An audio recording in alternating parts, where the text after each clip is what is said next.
Hello mga kamadaminday, meron akong tips na ituturo sa inyo para maging non-stick ang ating mga stainless na lutuan.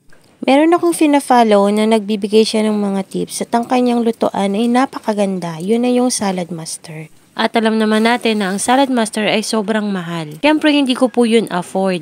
At yung mga binibigay niyang tips para sa kanyang cookware, ginagawa ko rin po dito sa aking stainless steel na mga lutuan. Ang tawag po pala sa method na yun ay water beading.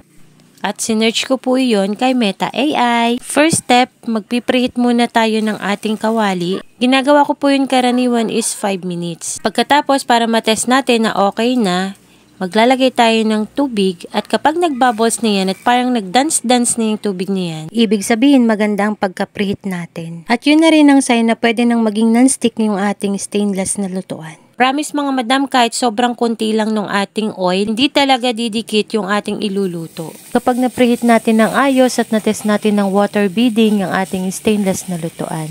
Katulad po ng lulutuin ko ngayon, napakakunti lang ng mantika na ginamit ko. Makikita nyo kapag flip ko, hindi man lang siya dumikit, kahit siya po ay stainless. Kaya hindi na natin kailangan ng non-stick pan, pero kung may budget naman kayo para sa magagandang cookware, why not, diba? Magamit lang natin ng tama ang method para sa stainless steel natin na mga lutuan. Sana po nakatulong. Salamat sa panonood and follow for more!